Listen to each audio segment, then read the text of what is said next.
লোপামুদ্রা গিয়ে চুক্তি করেছে বাংলাদেশ যদি স্বাধীন হয় তাহলে বাংলাদেশে কোনোদিন নিজের কোনো সেনাবাহিনী থাকবে না, এখানে সর্বোচ্চ একটা প্যারামিলিটারি ফোর্স থাকবে। পৃথিবীতে মাত্র দুইটা দেশ তাদের স্বাধীনতা যুদ্ধের ভিতরেই তাদের সেনাবাহিনী প্রতিষ্ঠা লাভ করে।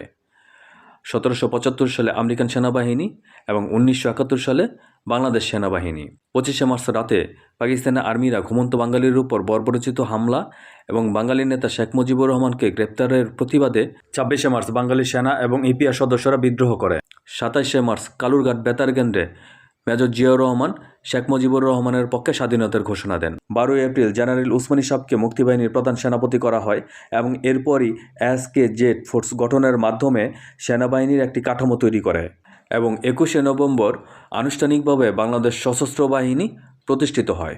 ইন্ডিয়ান সেনাবাহিনী বাংলাদেশের নিরাপত্তা দিবে। আওয়ামী লীগের কাছে জানতে চাই, জনতাকে যুদ্ধে নামিয়ে যেই জনতা জীবন দিয়েছে লক্ষ লক্ষ, তারা কি জানতো এই গোলামীর চুক্তি ভারতের সাথে আওয়ামী লীগ করেছে? অথচ ইতিহাস বলে 16 ডিসেম্বর বিজয়ের পর 1972 সালের 10ই জানুয়ারি শেখ মুজিবুর রহমানের স্বদেশ প্রত্যাবর্তনের সময় উনি ভারতের যাত্রা বিরতি দিয়ে ইন্দিরা গান্ধীর সাথে দেখা করেন এবং বাংলাদেশ থেকে ভারতের সৈন্য কবে নিয়ে যাবেন সেই প্রশ্নটা সুস্পষ্টভাবে করেন। ইন্দিরা গান্ধী ওনাকে আশ্বস্ত করেন এবং 12ই মার্চ ভারতের সৈন্য বাংলাদেশ থেকে ফেরত নেওয়া শুরু করেন।